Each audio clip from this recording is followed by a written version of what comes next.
தாக்கத்தையும் மாற்றத்தையும் ஐடி நிறுவன முதலாளிகள் செய்து கொண்டிருக்காங்க.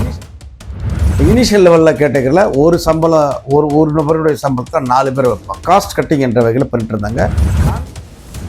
கான்ட்ராக்ட் சிஸ்டத்தில் ஆட்கள் எடுக்கலாம் என்ற ஒரு நிலைக்கு ஐடி துறை சிஇஓக்கள் ஐடி முதலாளிகள் வந்திருக்கிறாங்க. ஒரு முதலாளி தன்னுடைய ஊழியருக்கு நேரடி சம்பளம் கொடுக்காம இன்னொருத்தர் மூலம் கொடுக்குறாங்கன்னா அதை கான்ட்ராக்ட் சிஸ்டம் பண்ணுறோன்னா பொறுப்புகளை தட்டி கழிப்பது, அதற்கு மிகப்பெரிய அளவுக்கு அவங்களுக்கு முதலாளிகளுக்கு பலன் இருக்கு. அரசு தொழிலாளிகளை பாதுகாப்பதற்கு பதிலாக முதலாளிகளை பாதுகாக்கிறது.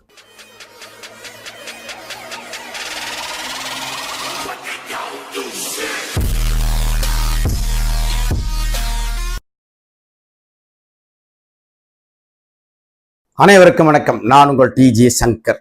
இன்று ஒரு புதிய வீடியோ. நாம் தொடர்ந்து பல்வேறு பதிவுகளை போட்டு வரோம். குறிப்பாக வேலை வாய்ப்புகள் சம்பந்தமான பதிவுகள் நம்ம நிறைய போட்டு வரோம். இளைஞர்களுக்கு வேலை வாய்ப்பு என்பது மிகப்பெரிய விஷயம். இது ஒரு சமூக பாதுகாப்பு.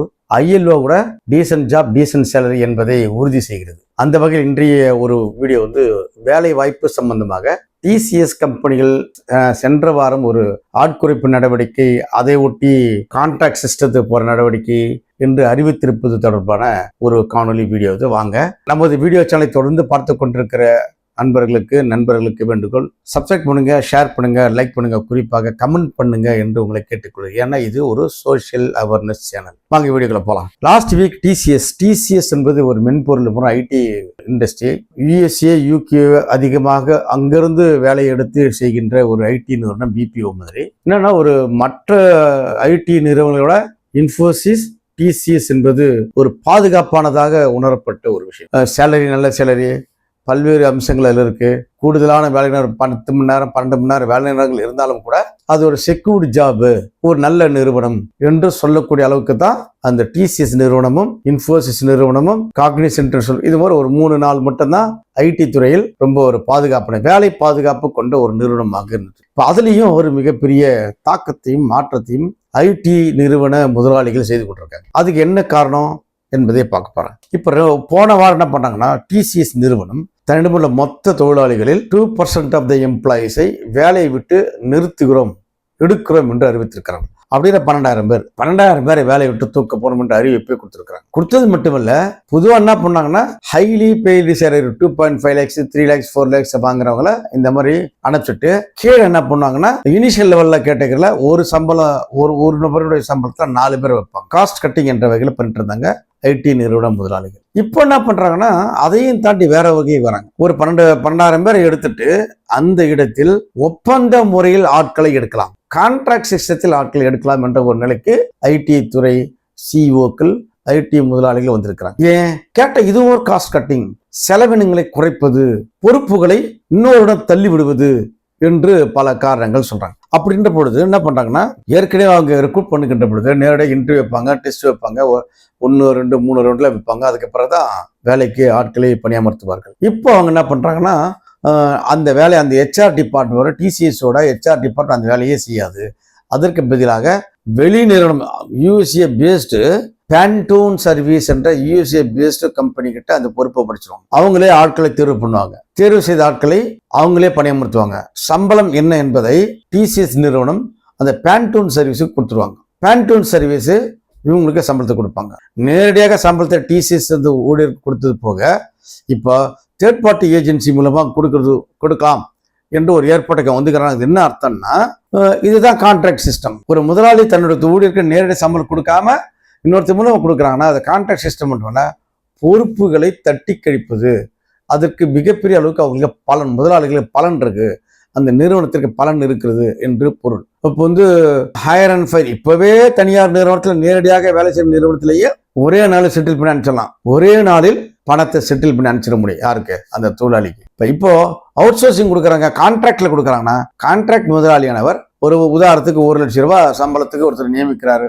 TCS அந்த பேண்டூன் சர்வீஸ் கொடுக்குறாங்கன்னா ஒரு தொழிலாளி சம்பளம் பர் மந்த்துக்கு அப்படின்னா அந்த பேண்டூன் அந்த நிறுவனம் என்ன பண்ணும், ஒரு 60,000க்கு ஒரு ஆள் வச்சுப்பாங்க, 40,000க்கு அவர் எடுத்துப்பார். அதுக்கு ஒரு லைசன்ஸ் எடுப்பாரு, அந்த லைசன்ஸ் ரெடி பண்ணாரு, அவரு PF எல்லாம் மெயின்டைன் பண்ணாரு. இப்போ TCSல PF மற்ற விஷயங்கள்லாம் நல்ல சிஸ்டம் இருந்துச்சு, அவங்களே அதில் மெயின்டைன் பண்ணியிருந்தாங்க. இப்போ அதெல்லாம் மெயின்டைன் பண்ணுற அவசியம் கிடையாது என்ற நிலைக்கு டிசிஎஸ் நிறுவனம் வந்திருக்குது. மிக மிக ஆபத்தானது. இப்போ ஆட்குறைப்பு நடவடிக்கை பல்வேறு காரணங்கள் சொல்றாங்க. இப்போ காஸ்ட் கட்டிங் என்ற விஷயம் சொல்றாங்க. இதுவும் காஸ்ட் கட்டிங் தான் சொல்லுவாங்க.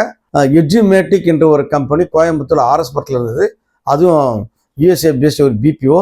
அங்கு அமெரிக்காவில் இருக்கக்கூடிய ஏழை எளிய குழந்தைகளுக்கு பள்ளிக்கூடம் பாடம் சொல்லி கொடுக்கக்கூடிய ஒரு பிபி ஆஃபீஸ். இது ஒரே நாள் 1200 பேர் இருந்துட்டான். அவங்க நடு ரோட்டுக்கு வந்து அப்புறம் கலெக்டர் ஆஃபீஸ்க்கு வந்து செட்டில்மெண்ட் போன அந்த வேலை செய்த சம்பளத்துக்கு சம்பளம் கொடுக்கல, செட்டில்மெண்ட் கொடுக்கல, இதெல்லாம் பேசி அதுக்கப்புறம் ஒரு 15 நாட்கள் கழிச்சு 20 நாட்கள் கழிச்சு அந்த பணத்தை செட்டில் பண்ணிருக்காங்க. அப்ப வேலை நிரந்தரம் இல்லை என்பது தொடர்ந்து சொல்ற தனியார் துறைகள் வேலை ஜாப் செக்யூரிட்டி கிடையாது.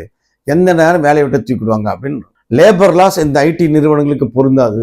ID act, industrial dispute act 1947 இந்த ஐடி நிறுவன சட்டம் அனைவருக்கும் பொருந்தான். நான் அமல்படுத்த மாட்டேன் என்று இந்த ஐடி நிறுவனங்கள் இருக்கிறாங்க. நீதிமன்றம் அமல்படுத்த வேண்டும் சொல்லுது.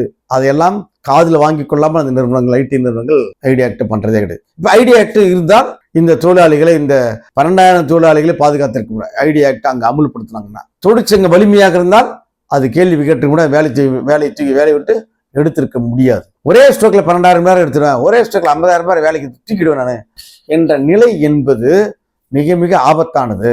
இந்த ஆபத்தான போக்கை அரசுகள் அந்த நிறுவனத்தை பார்த்து இந்த மாதிரி வேலை செய்யற தொழிலை ஒரே ஸ்டோக்ல தூக்குறீங்களே, அவங்களுக்கு அந்த பணி பாதுகாப்பு இல்லையா, அந்த குடும்பம் என்ன அவன் சாதாரண இப்படி போயிட்டா என்பதெல்லாம் நினைத்து கொண்டு அரசு அவர்களை பாதுகாக்கணும். அரசு தொழிலாளிகளை பாதுகாப்பதற்கு பதிலாக முதலாளிகளை பாதுகாக்கிறது. அது எந்த அரசாங்கம் இருந்தாலும். அதனால சொல்ல பல்வேறு வீடியோக்கள் இது முதலாளித்துவ அரசு, முதலாளிகளின் அரசு, முதலாளிகளை தான் பாதுகாக்கும். இது தொழிலாளிகளின் அரசு அல்ல. தொழிலாளிகள் கூலியாளு, வேலையாளு, ஹையர் அண்ட் ஃபயர் யாரும் கேட்க மாட்டாங்க. கேட்பதற்கு நாதியற்ற தொழிலாளி கூட்டம் அது என்று அவர்கள் நினைக்கிறாங்க. அப்ப தொழிலாளிகள் அவர்கள் ஒன்று சேர்ந்து கேள்வி கேட்க முடியாத நாதியற்ற கூட்டமா அது என்று கேள்வி கேட்கக்கூடிய இடத்தில் யார் இருக்கா? ஐடி நிறுவன தொழிலாளிகள் இருக்காங்க, பொதுவாக தொழிலாளிகள் இருக்காங்க. அப்போ தொழிலாளிகள் கேட்கணுமா இல்லையா? கேட்க வேண்டும். ஏன் கேட்கல என்று நம்ம கேட்கிறோம். அரசு துறைகள் தான் ஏகப்பட்ட கான்ட்ராக்ட் சிஸ்டம். அந்த கான்ட்ராக்ட் எடுத்து அந்த கான்ட்ராக்டை எடுத்து செய்ததன் மூலமாகவே பல பேர் கோடீஸ்வரனாக உண்டு. ஆனால் இப்பொழுது படு மோசமான கான்ட்ராக்ட் சிஸ்டத்துக்கு இந்த ஐடி துறையும் வந்திருக்கிறது. முதல் டிசிஎஸ் அதில் காலடி வைத்திருக்கிறது என்பது மிக மிக ஆபத்தானது. அந்த ஆபத்தான போக்கை நாம் புரிந்து கொண்டால் தொழிலாளர்களை பாதுகாத்துக் கொள்ள முடியும். தொழிலாளர்களை பாதுகாத்துக் கொள்வதற்கு முதலில் தொழிலாளர்கள் ஒன்றாக இணைய வேண்டும். தொழிலாளர் நல சட்டங்கள் அமல்படுத்த வேண்டும் என்ற ஒரு விவாதத்தை நீங்கள் தொடங்க வேண்டும். ஐஎல்ஓ சொல்லுது டீசன்ட் ஜாப் டீசன்ட் சேலரி என்று ஒரு கொள்கையை வைத்துக் கொண்டிருக்கு. அந்த கொள்கையை ஐநாவில் கையெழுத்தப்பட்ட நாடுகள் இந்தியாவும் ஒன்று. ஆனால் கையெழுத்து போட்ட நாடான இந்தியா டீசன்ட் ஜாப் கொடுக்கும் பல இடங்கள் இல்லை, சில இடங்கள் கொடுக்குறாங்க. டீசன்ட் சேலரி பல இடங்கள் இல்லை, சில இடம் கொடுக்குறாங்க. ஆனால் ஜாப் செக்யூரிட்டி இல்லை, பணி பாதுகாப்பு இல்லை, சமூக பாதுகாப்பு இல்லை. பணி பாதுகாப்பு இல்லாத போது அவர்களுக்கு சமூக பாதுகாப்பு எங்கிருந்து வரும் என்ற கேள்வியை தான் முன்வைக்கிறோம். ஐடி நிறுவன ஊழியர்கள் இந்த நடவடிக்கையை பார்த்தாவது புரிந்து கொண்டால் அவர்கள் எதிர்காலத்தில் ஒன்று சேர்வார்கள் என்று நம்புவோம். மீண்டும் வேறொரு காணொளியில் சந்திப்போம். until then bye. நான் உங்கள் டிஜே சங்கர். நன்றி, வணக்கம்.